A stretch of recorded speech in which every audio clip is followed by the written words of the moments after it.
the legislative side of the equation remains unresolved, and that's of course also very important. We'll know on January the 5th. But the thing is that President-elect Biden has basically put forward a very, very strong commitment on energy and climate, and it's got really, in my view, two overarching requirements, objectives. One is the net zero that I mentioned, of course, with a subsidiary, even more ambitious, clean electricity sector as early as 2035. I would just say that that goal in particular, it's not impossible, it's tough, but it's possible only with a very much ramped up commitment to innovation. And I mean now. This decade has to be the decade of supercharged innovation if we are going to have a chance to meet those 2035 and 2050 goals. So I think that's number one. Number two is that the president-elect committed to meeting those goals while also having the social justice agenda integrated into the program. That has many features, of course, domestically, very, very important. A, it's the right thing to do, but B, it would also help, frankly, minimize political headwinds to an ambitious climate program. But also, the social justice agenda has a significant international component, and there again, that's something that Claudio's already discussed. ENI certainly has a very large footprint in Africa, and I will just advertise that in early December, a commission that I co-chair, the Global Commission to End Energy Poverty. It's co-chaired by the head of the Rockefeller Foundation, Raj Shah, the head of the African Development Bank, and myself.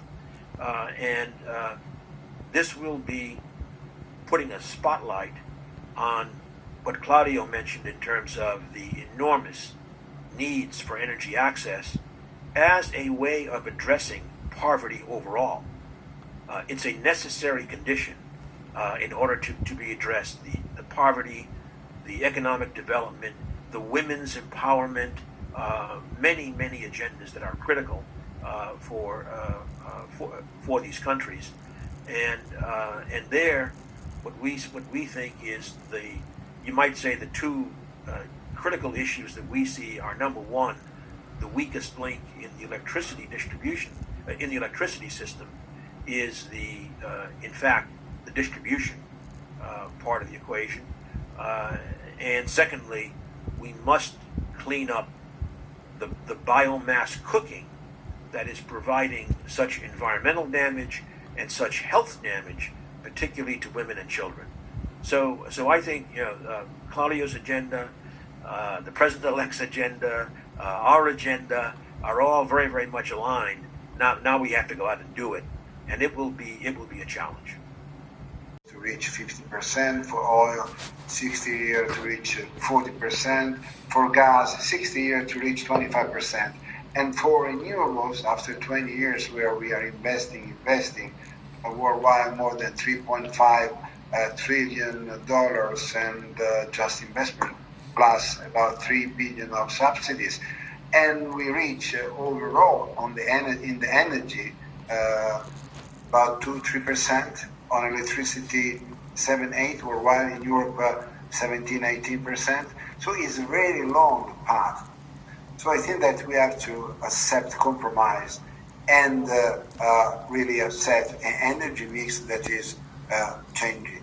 When we were talking, I see you talk, we talked together about the CCS, so the capability to capture CO2 from existing hard to abate plant.